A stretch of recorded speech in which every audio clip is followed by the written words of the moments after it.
Here we are again, guys. So this video is a suggestion from XLT Off-Road Bear, and he wanted to know about a little more about these Kyosho Lotus Europas. I had originally talked briefly about the green one in one of my bulk Kyosho buys in my video history, but this red one came in, so I thought I'd talk about the history of both. Okay, so the Lotus Europa, it did come out in 1966 and ran up until 1975. Over 9,000 of them were sold. And in the mid-60s, Grand Prix cars were now proven that the mid-engine rear layout was the best for car performance. But that wasn't really common in regular road-going cars. There was a Lamborghini Miura, the first supercar, but that thing was very expensive. Lotus's challenge was to make a car for normal people to buy. So Colin Chapman, the founder of Lotus, had this saying, "Simplify, then add lightness." So that's what he tried to do in all of his car designs. So this car, what it used is a box steel backbone chassis, and then they literally molded the fiberglass body onto that. So that was very lightweight, but in reality it wasn't really easy to service because you'd have to strip the fiberglass off the steel chassis to if there was ever an accident or something like that. The second generation, they bolted the bodies on. Okay, so you'll see here this mid-engine, this back here in this engine is a 1.5 liter Renault. It's an aluminum block, which again is, well, aluminum is a lighter weight material than the cast iron blocks that were common for the 60s. So again, saving weight. It only made 80 horsepower in that range, but it only had to push around 610 kilograms. So it must have felt like a pretty sporty car for the time. It wasn't fast by today's standards. It would take over 9 seconds to reach 0 to 60, but for back then, I think that was pretty good. Okay, and also it would reach 120 miles per hour, which I think might be scary in something like this, to be honest with you. Anyways, I think around 700 or so of these first series were made. You could also even buy these as kit cars from Lotus, or you could have it, made by Lotus themselves, a factory finished vehicle. Some more notes on the lightness. Some of the lightweight design features are the windows wouldn't move. They were fixed. Also, there are no door handles on the inside. This is like a push button. I guess the button pushed and popped the door open. There are no door covers on the inside. And then there's an aluminum dashboard. And then the seats were fixed. They weren't adjustable. The only way you could adjust the length was by the pedals, but you would need tools to adjust the length of the pedals. So not very easy to work with, but it was lightweight.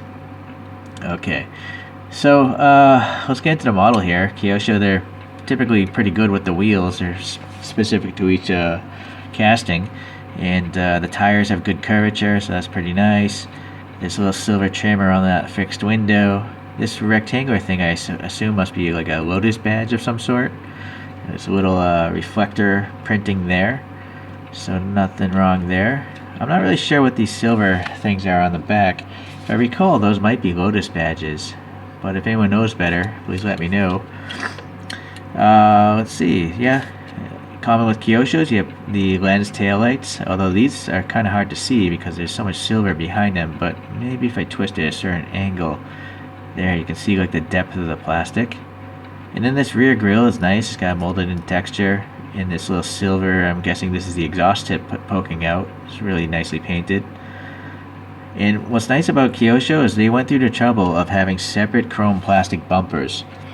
If this was a Shuko, it would just be molded in and painted silver. But Kyosho does a better job with a separate plastic piece. It's more realistic, I think. Okay, the engine cover. We got these black recesses here, painted black. Must be vent holes. I assume these silver things must be hinges. And there's a tiny transparent window here, so that's good. I don't know if that black thing is just part of the casting or it's actually a rear view mirror. But anyways, let's go around to the front top. There is a three-dimensional mirror. It's painted silver, which is actually correct because these cars of the time had chrome windshield wipers. This little dot I assume must be like for the wiper fluid to come out. Again, silver molding trim around the window. Unfortunately, the black interior, you can't really see so much. There is detail, it's just hard to tell. And then a really nice Lotus badge. Let's see if the camera can focus in on that thing. Oh. Well, it's not the most legible Lotus. I can't really read Lotus, but the general shape is alright. Okay, well, you got the plastic headlights, and then again, the separate plastic bumper there, so that's pretty good. There's a little grill here. Yeah, it's actually a separate piece, because it's kind of sticking off there. It's like, I might have to glue that back. But nice detail, right? Nice texture. And then Kyosho is really interesting. I think they make different tires for every car that they make, because I have never seen this tread pattern on any of my Kyoshos, so it's really not realistic, but it's unique. And this one's screwed together if you want to go in and paint that interior. Okay. So all in all, it's a pretty nice model. Historically, Kyosho red is quite horrible for paint bubbling. There's a tiny bit right there, but I've seen a lot worse in my collection of Kyoshos, so I'm actually quite lucky on this one. But the red does fill in the panel gaps quite a bit. Like that door gap here kind of vanishes right on the top. But there's not much you can do. You know, this is the only Series 1 Lotus that looks this good that I'm aware of in this scale, so I gotta live with it. Okay, so let's get into the next series car. It's called the Series 2 Lotus Europa, and this came out in 1968. And a few differences from the first one were about convenience. Mainly, the windows could actually roll down now. So yay, roll down windows. And then they have what looks like bigger headlights and additional running lights here. Or maybe those are turn signals. I'm not exactly sure, to be honest with you. This also, the engine changed. It's a Ford-based Lotus engine in the back now. And I think it makes a little bit more power. Let's see. Statistically, I think it made 126 horsepower according to the internet.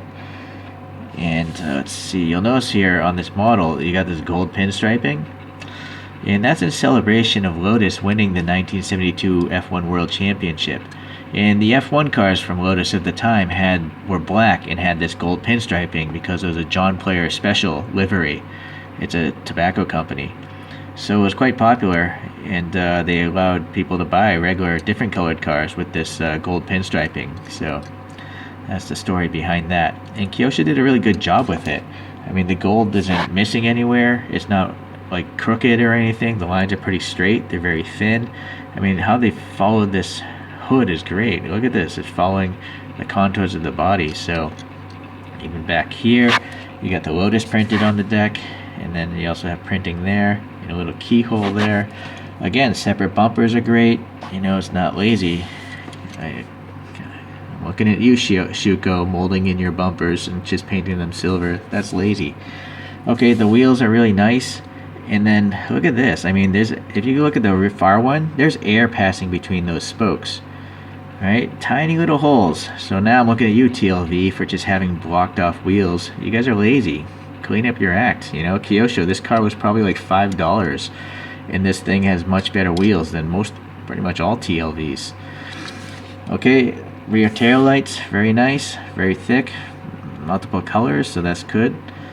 It's just recessed. I'm not sure if there should be black in there, to be honest with you. Don't know. That's a lame exhaust tip. It's really tiny. And then for some reason, this one is riveted together. So I'm not sure what goes on in their management decisions. The tire treads are really fine. Very fine. But proportionally looks period correct. They're not like super wide tires for the late 60s, so that's good. Looks like a little silver paint on the door handle and a keyhole. And this little bottom side sill is also silver, so that's nice. A little orange on that turn signal, or is it a reflector? I'm not sure. And then again, there's molded detail on the inside, but it's just all black, so you really can't tell. Molded wiper, painted silver. Different shaped vents here in the rear deck hood, but nice texture. And then I'm guessing these things must be fuel filler caps. And then again, silver for the hinges. So pretty good. The paint isn't so hot there. Okay. And then the badge again. I don't know. I can't tell if that's any better than the first one. This one does have mirrors, though. Little blobs here. Silver blobs for mirrors, whereas the first one had nothing. Okay. But all in all, I would say this is a much better looking model than the first one, just because of the gold pinstriping is done so well. It's really nice. Oh, there we go. I found a flaw. A tiny bit of gold missing there. Okay. Well, anyways, I guess for the price that these originally sold at, though, it is a fantastic model. And in the real world, I never actually talked about the price of these things. I couldn't find the price of the first generation one, but I did find the price of the second, this 1968. Back then, it sold for $4,700, which is around $35,000 in today's money. So, $35,000 for a mid-engined sports car is pretty good, I think. Sounds like a pretty good value to me. Okay, guys. Well, hopefully you learned a little bit about the Lotus Europa. Do you guys think this is an attractive car?